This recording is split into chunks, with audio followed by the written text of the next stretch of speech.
My name is Brooke Williams, and that was the sound of my pet rooster who used to wake me up at 6 o'clock in the morning every single day for the past 8 years. Now today I'm going to be talking to you about rural culture, and while some of you may be asking, is she just going to be talking about farm animals the whole time? I'm actually going to be talking about how rural culture affects mental health in a variety of different ways.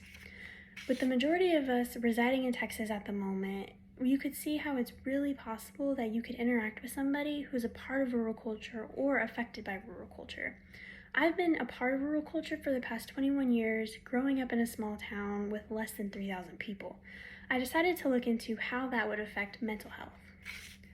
The main points that I'm going to be talking about today are conventional attitudes and isolation. But I've been talking about rural culture for a while now, so what is rural culture?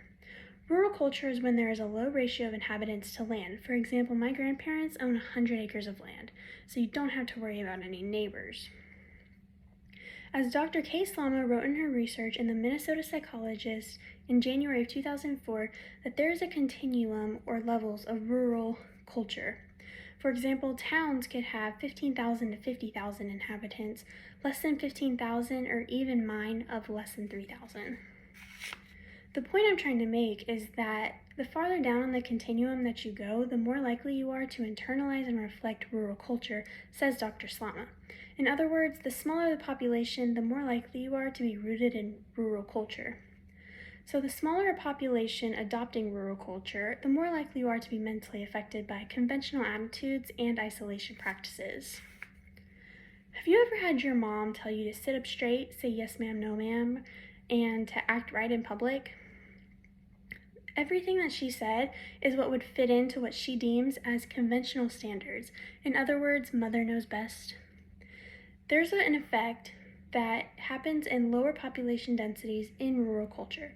It's called the goldfish bowl effect. When someone adopts this effect inside a town, they can lose their anonymity and privacy, resulting in them adopting conventional behavioral expectations.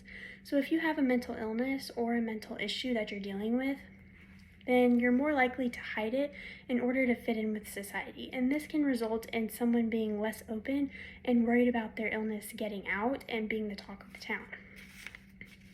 In lower populations, those seek less help because it's a possibility of running into a professional that's treating you at a gas station or a local grocery store. And if you were to engage with this person, other people around you might think that you have a mental illness due to you talking to this person and being so friendly. The stigma around mental health and fitting the conventional standards leads to more isolation in order to hide these things.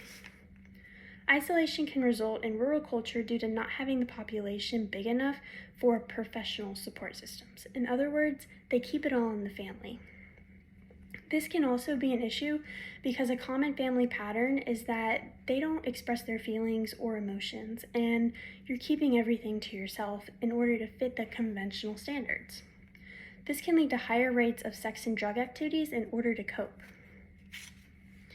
Rural culture affects mental health in a variety of ways, but listening to the information that I just provided you, I hope you can have a little more insight about how the rural culture deals with mental health. In conclusion, rural culture affects mental health and is surrounded by the stigma of keeping it out of the public eye and even the familial eye. Because of this, support systems are really low in rural culture, and asking for help by either a professional, family, or friends is not seen as fitting the conventional standards. Image is really important in rural culture, so keeping mental health locked down is deemed normal. But living in Texas, you never know who you're going to meet or form relationships with.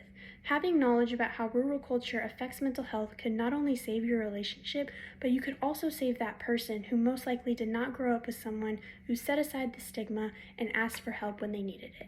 Thank you.